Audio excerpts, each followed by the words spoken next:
Chapter 10, Video 2. We have not talked a lot about what's leading up ahead with the Civil War and how we're dealing with the slavery issue at this point. But by 1819, we had 11 slave states and 11 free states, and what had seemed to keep the peace on the matter was keeping an equal number of slave and free states. But we had a situation where Missouri's population had reached 60,000, and so they're ready to try to become a state. And the Constitution that they submitted to Congress was for them to have slavery. And it opens the door for what's going to happen with the slavery issue in the Louisiana Territory. This is the first area of the Louisiana Purchase that is trying to become a state. So it brings the question of, will slavery be allowed in this Louisiana Purchase area? Well, there was a congressman named Talmadge who proposed an idea where in Missouri there would be no new slaves allowed, that any slaves born in Missouri after it becomes a state would become free at the age of 25. It's an interesting idea for how we could have phased out slavery, but it doesn't pass the Senate. It passed the House of Representatives, where the Northerners had more representatives than the Southerners, but it didn't pass the Senate, where there was an equal number of slave supporting states who sent senators in, and an equal number of free states with senators in there. So the compromise that gets worked out for Missouri, what's called the Missouri Compromise of 1820, is that Missouri would come in as a slave state, Maine would come in as a free state, and there would be no slavery north of the 3630 line. Now the issue with Maine had actually been part of Massachusetts, and there was a senator from Massachusetts named Daniel Webster who's aware that there are some folks in the North who might have different interests than the rest of Massachusetts, and he suggests to them to become a free state. So that's going to solve the issue as of 1820, but Thomas Jefferson is going to note, but this momentous question like a fire bell in the night awakened and filled me with terror. I considered it at once as the knell of the Union. Some folks were realizing this is going to be the issue that gets us. Now, we mentioned about John Marshall being appointed Chief Justice of the Supreme Court and said that he would end up having a big impact on the Supreme Court. He was Chief Justice from 1801 to 1835, so he had plenty of time to impact it. But he is a legal genius. He studied the law for 6 weeks and had never been a judge before being Chief Justice of the Supreme Court. And he will oversee some really important cases in the structure of our country. We already talked about Marbury versus Madison, where the court established the precedent of judicial review of a federal law, meaning a law coming out of Congress. There was also a case in 1810 of Fletcher versus Peck. This is a Georgia case, but the Supreme Court is going to rule a state law unconstitutional, and so it sets the precedent for that. There's another case, Dartmouth College versus Woodward. Dartmouth College had a charter from a Federalist government in New Hampshire, and when the Federalists were out, the Republicans wanted to change that charter. But the Supreme Court ruled that a state can't abolish a charter or contract, can't just abolish it. So it limited the state's powers in that way. Another case was McCulloch versus Maryland. The issue with McCulloch versus Maryland was that the Bank of the United States had a branch office in Maryland. Well, Maryland had a law saying that banks in Maryland had to pay a tax. When they came to collect the tax from the National Bank in Maryland, the National Bank said, we're not paying it.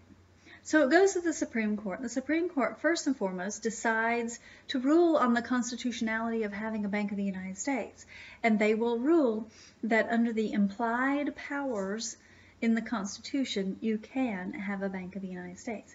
And then secondly, they ruled that because the power to tax is the power to destroy, that a state cannot tax the federal government.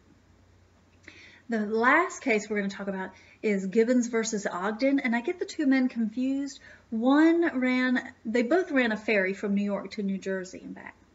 One got a business license from the state of New York and a business license from the state of New Jersey. The other one got a business license from the federal government. One sued the other.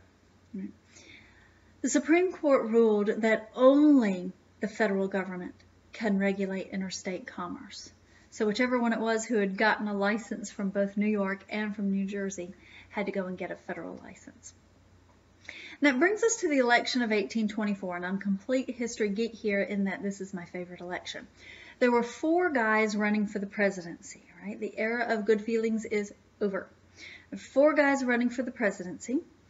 You have William Crawford from Georgia, John Quincy Adams, who had been a brilliant Secretary of State, Henry Clay, who was Speaker of the House, and Andrew Jackson, who was a military hero. When the votes all come in, Andrew Jackson had gotten more votes than any other candidate, but he did not get a majority of the electoral votes, which is more than 50%. When you spread the votes out among 4 people, he didn't get more than 50%. So it goes to the House of Representatives according to the 12th Amendment. Well, the 12th Amendment says you pick from the top 3, which meant Henry Clay, who had come in 4th, was out. Then William Crawford, who had come in 3rd, had a stroke, so it really came down to Jackson or John Quincy Adams. Henry Clay, as Speaker of the House, hated Andrew Jackson, and he went to his House of Representatives and convinced them to support John Quincy Adams. Then John Quincy Adams became president and appointed Henry Clay to be his Secretary of State. Now back then, Secretary of State was the stepping stone to the presidency, and Jackson's supporters started a ruckus about this. They called it a corrupt bargain, that John Quincy Adams and Henry Clay had worked together to, scheme where Adams would get the presidency and Clay would become Secretary of State. There is no historical evidence that it was a scheme of any sort. It might just have been an unfortunate choice by John Quincy Adams. But Adams will become president, and we will end up with 2 political parties again, because Jackson's supporters are very angry and will support a party that will go against John Quincy Adams. So John Quincy Adams' presidency is going to be 4 long years for him. He was not an effective president. A lot of people questioned his right to be there in the first place. He didn't have a very good touch with the people. He was extremely intelligent, but didn't relate well necessarily to the average American. He also seemed depressed often, very self-righteous, very self-pitying, and just didn't get along well and didn't get Congress to support his ideas. All he really was able to accomplish was to get a tax passed right before the election. And you never want to pass a tax right before an election. That tax was the Tariff of 1828, and it helped the Middle Atlantic and New England manufacturers, but it hurt the South. And what it does is it charges a higher tariff on foreign goods coming into the United States, and it makes foreign goods more expensive. That makes the American manufacturers, makes it better able for them to raise their prices.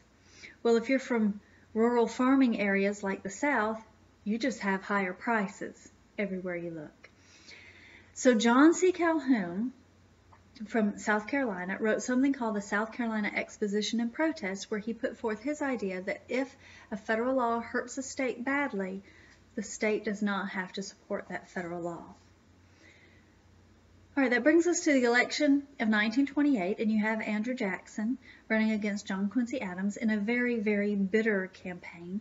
And Andrew Jackson is going to win, in part due to some changes in voting, where we're going to see a lot more poor people voting. The property requirements and tax-paying requirements have fallen by the wayside.